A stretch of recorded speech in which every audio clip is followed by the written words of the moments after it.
Assalamu alaikum. In this video, we will discuss about the concept of binary operation. Binary operation क्या होते हैं? Binary operation is a calculation that combine the two elements and give one element. दो digit को लेता है और एक digit में कन्वर्ट करके दे देता है. समझेंगे इसको कैसे इंप्लीमेंट करता है होता है दो डिजिट के ऊपर और हमारे पास आउटपुट क्या आती है. यहां पर हम चार बाइनरी ऑपरेशन को डिस्कस कर रहे हैं. कौन से? एडिशन ऐड कर सकते हैं, मल्टीप्लिकेशन, सब्ट्रैक्शन और डिवीजन. ये कौन से? अरिथमेटिक बाइनरी ऑपरेशन है. और भी है लेकिन यहां पर हम सिर्फ इन्हीं चारों को डिस्कस करेंगे. एडिशन को, मल्टीप्लिकेशन को, सब्ट्रैक्शन को और डिवीजन को. एक डायग्राम के थ्रू समझते हैं हम बाइनरी ऑपरेशन को. दो डिजिट है हमारे पास, दो एलिमेंट है, दोनों को हम ऐड कर सकते हैं. अगर दोनों को ऐड करें यानी बाइनरी ऑपरेशन एडिशन वाले को इंप्लीमेंट करें तो हमारे पास आउटपुट क्या आएगी? a plus b. इसी तरह हम इन दोनों डिजिट को डिवाइड कर सकते हैं तो आउटपुट हमारे पास क्या आएगी? a divided by b.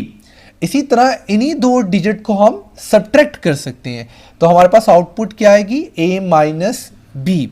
इसी तरह इन्हीं दो डिजिट को हम मल्टीप्लाई कर सकते हैं तो हमारे पास आउटपुट क्या आएगी? a cross b. इन्हीं चारों को हम क्या कहते हैं? Binary operations. यानी हम अगर इनको कंबाइन करके लिखें, किनको? a माइनस बी को कंबाइन करूं किसके? इसके ऊपर कौन सा ऑपरेशन रिप्लेस करूं? a divided by b. और नेक्स्ट हमारे पास a plus b. Next multiplication a cross b. तो आप देखिए a स्टेरिक b. ये जो सेंटर में हमारे पास नोटेशन है इसको इनफिक्स नोटेशन का नाम दिया जाता है. इसको स्टेरिक कहते हैं. यानी इसकी जगह हम एडिशन भी ऐड प्लस का साइन भी रख सकते हैं, मल्टीप्लीकेशन भी रख सकते हैं, डिवीजन भी रख सकते हैं और सब्ट्रैक्शन भी यूज कर सकते हैं. इसको हम और इस तरह भी पढ़ते हैं कि a ऑफ b यानी a ऑफ b. डेफिनेशन इसकी हमारे पास क्या बनेगी? तो डेफिनेशन इसकी हमारे पास क्या होगी? Binary operation on a set S is a mapping of the element of Cartesian product S cross S to S. ये डेफिनेशन क्या है इसको समझते हैं कि वर्डिंग क्या लिखी हुई है. कार्टेशियन प्रोडक्ट हमने इससे पहले लेक्चर्स में डिस्कस किया हुआ है. जिन बच्चों को कार्टेशियन प्रोडक्ट के मुतालिक नहीं पता वो प्रीवियस वीडियोस में जाएं और कार्टेशियन प्रोडक्ट वहां पे फंक्शन है, उसी फंक्शन की वीडियो में हमने कार्टेशियन प्रोडक्ट को डिटेल से डिस्कस किया था. बहरहाल इस डेफिनेशन को समझते हैं कि मैपिंग ये क्या, हमारे पास वर्डिंग कैसे यूज की गई है और इंप्लीमेंट कैसे होती है. हमारे पास कार्टेशियन क्या, हमारे पास एक सेट है S. हम क्या करते हैं? S सेट को उसी सेट S से मल्टीप्लाई करते हैं. तो दो सेट की जो मल्टीप्लिकेशन है वो क्या हमारे पास कहलाती है? Cartesian product. और कार्टेशियन जो प्रोडक्ट होती है वो एक सेट में ही हमारे पास, यानी हमारे पास एक सेट ही बनता है. यहां पर हम कार्टेशियन यानी S क्रॉस S ले रहे हैं तो हमारे पास एक सेट आ रहा है जिसमें दो डिजिट ले रहे हैं हम. कौन से? A और B. A और B क्या है? एक सेट S से ताल्लुक रखते हैं. यानी सेट S से हमने A और B दो डिजिट लिए कार्टेशियन प्रोडक्ट, कार्टेशियन सेट में से, कार्टेशियन प्रोडक्ट के सेट में से, और उसके ऊपर हम बाइनरी ऑपरेशन अप्लाई करते हैं. बाइनरी ऑपरेशन इसके ऊपर अप्लाई किया, हमारे पास आउटपुट क्या आएगी? आउटपुट हमारे पास आएगी A asterisk B. Possible outcomes यानी ये जो मेरे पास है A और B, जो मैंने दो एलिमेंट लिए जो कि S सेट से ताल्लुक रखते थे, ये बेसिकली हमारे पास ऑर्डर पेयर में है. अगर हम एक एग्जांपल देखें, यानी कौन सी एग्जांपल? 2 और 3 दो डिजिट हैं जो कि रियल नंबर से ताल्लुक रखते हैं. अगर मैं इन दोनों डिजिट्स को ऐड करूं यानी 2 प्लस 3 तो आंसर क्या आएगा? 5. 5 भी किससे ताल्लुक रखेगा? सेट S से. यानी S सेट में हमारे पास पोज कर लें क्या थे? रियल डिजिट थे, रियल नंबर्स के.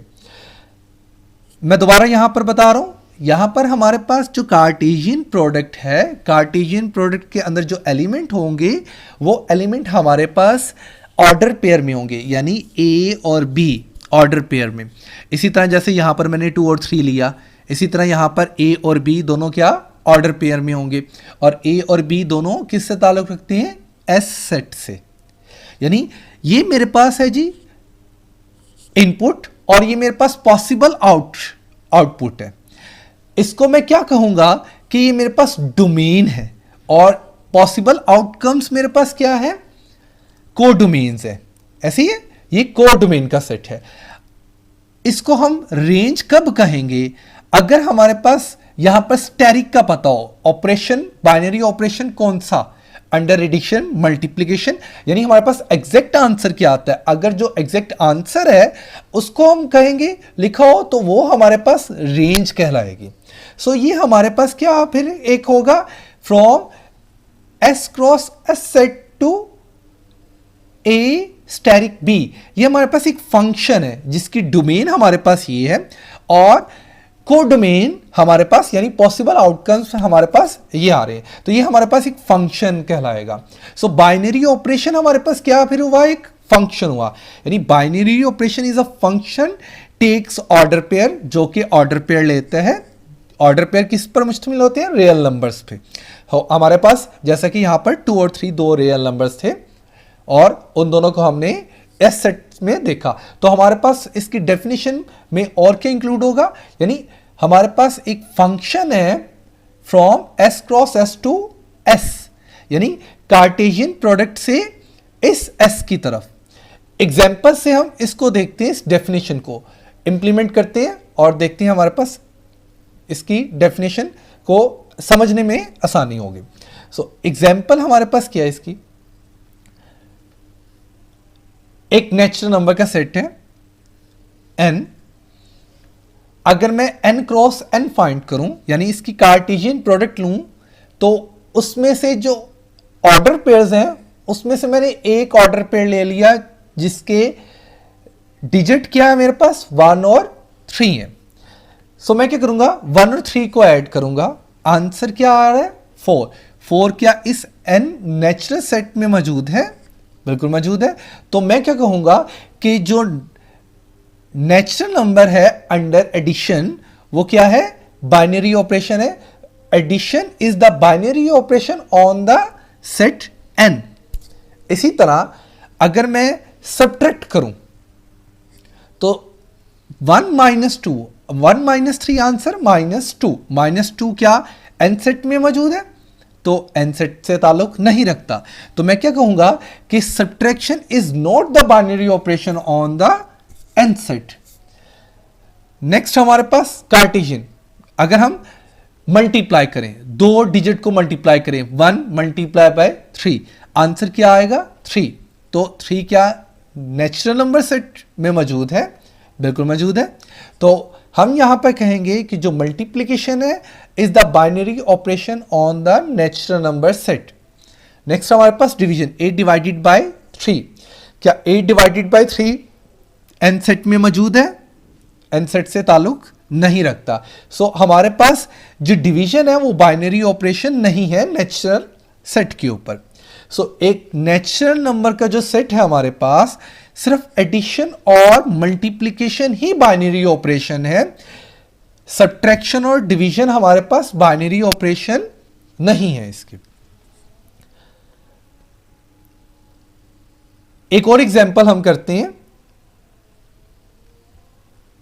एक सेट हमारे पास ए सेट, यहां पर जो आयोटा है वो किसके इक्वल है, स्क्वायर रूट -1 के। हमें क्या प्रूव करना है, हमें ये प्रूव करना है कि multiplication is the binary operation on the set ए। ये जो सेट ए है इसके ऊपर जो मल्टीप्लिकेशन है वो क्या है, बाइनरी ऑपरेशन है। हमें ये प्रूव करना है।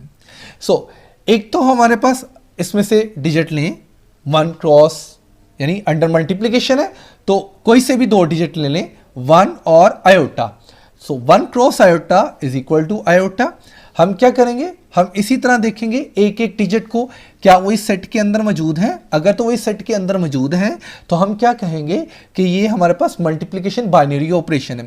लेकिन ये हमारे पास एक प्रोसीजर थोड़ा सा लेंथी हो जाएगा। यानी हम क्या करेंगे, पहले 2 डिजिट्स को मल्टीप्लाई करेंगे, यानी 1 क्रॉस आयोटा, फिर आयोटा को आयोटा से, फिर -1 को -1 से। सो हम क्या कर लेते हैं, एक आसानी के लिए एक टेबल बना लेते हैं, एक टेबल जनरेट कर लेते हैं। उस टेबल के थ्रू हम इजीली बता सकते हैं कि ये मल्टीप्लिकेशन बाइनरी ऑपरेशन है या नहीं उस सेट के ऊपर। सो वो हमारे पास टेबल क्या है, वो टेबल कैसे बनेगा। सो एक टेबल बनाते हैं जी। मैं यहां पर एक टेबल बना रहा हूं, मुझे अंडर मल्टीप्लिकेशन टेबल जनरेट करना है। सो हॉरिजॉन्टल यानी फर्स्ट रो में मैं इसी सेट ए के डिजिट को रख रहा हूं, 1 -1 आयोटा और माइनस आयोटा। इसी तरह फर्स्ट कॉलम में भी मैं इन्हीं डिजिट्स को रखूंगा, 1 -1 आयोटा और माइनस आयोटा अंडर मल्टीप्लिकेशन। सो 1 को 1 से मल्टीप्लाई करें तो आंसर क्या आएगा, 1 आ रहा है। इसी तरह 1 को -1 से मल्टीप्लाई करूं तो आंसर क्या आएगा, -1। 1 को आयोटा से मल्टीप्लाई करूं तो आंसर क्या आएगा, आयोटा। 1 को माइनस आयोटा से मल्टीप्लाई करें तो आंसर क्या आएगा, माइनस आयोटा। -1 को 1 से मल्टीप्लाई करें तो आंसर क्या आएगा, -1। -1 को इस -1 से मल्टीप्लाई करें तो आंसर क्या आता है, +1। -1 को इस आयोटा से मल्टीप्लाई करें तो आंसर क्या आएगा, माइनस आयोटा। -1 को इस माइनस आयोटा से मल्टीप्लाई करें तो क्या आंसर आएगा, प्लस आयोटा। आयोटा को इस 1 से मल्टीप्लाई करें तो 1, आयोटा को इस -1 से मल्टीप्लाई करें तो माइनस आयोटा, आयोटा को इस आयोटा से मल्टीप्लाई करें तो -1, आयोटा का आयोटा से मल्टीप्लाई करें तो क्या हमारे पास होगा, आप यहां पे देखें, आयोटा का आयोटा से मल्टीप्लाई किया तो आयोटा स्क्वायर किसके इक्वल होता है, -1 के, बिकॉज आयोटा किसके इक्वल था, स्क्वायर रूट -1 के। इसी तरह आयोटा को माइनस आयोटा से मल्टीप्लाई करें, आयोटा को माइनस आयोटा से मल्टीप्लाई करें तो minus iota square -1 multiply by minus, answer +1। सो इस बॉक्स में हम क्या लिखेंगे, +1। माइनस आयोटा को 1 से मल्टीप्लाई करें तो क्या आंसर आएगा, माइनस आयोटा। माइनस आयोटा को इस -1 से मल्टीप्लाई करें तो क्या आंसर आएगा, आयोटा। माइनस आयोटा को इस आयोटा से मल्टीप्लाई करें तो +1, जैसा कि यहां पर अभी हमने पढ़ा। माइनस आयोटा को माइनस आयोटा से मल्टीप्लाई करें तो माइनस आयोटा से मल्टीप्लाई तो हमारे पास क्या आएगा, प्लस आयोटा स्क्वायर यानी -1। सो इस बॉक्स में हम क्या लिखेंगे, -1। आप देखें इन बॉक्सेस में जितने भी डिजिट्स हैं वो सब के सब सेट ए से ताल्लुक रख रहे हैं। सो जब हमने बाइनरी मल्टीप्लिकेशन इंप्लीमेंट किया तो वो क्या होल्ड कर रहा है, तमाम के तमाम जो डिजिट हैं वो सब सेट ए में मौजूद है। तो हम यहां पर कह सकते हैं कि set a is closed with respect to multiplication. अब क्लोज्ड कैसे, 2 डिजिट को मल्टीप्लाई करें किसी सेट में से, आंसर उसी सेट से ताल्लुक रखता हो तो हम कहते हैं क्लोजर प्रॉपर्टी सेटिस्फाई करती है। सो ये जो हमारे पास सेट ए है ये क्या है, क्लोज्ड है with respect to multiplication. I hope आपको बाइनरी ऑपरेशन की समझ आई होगी। अगर आपका कोई सवाल है तो आप कमेंट्स में बता सकते हैं। बहुत शुक्रिया आपका देखने का।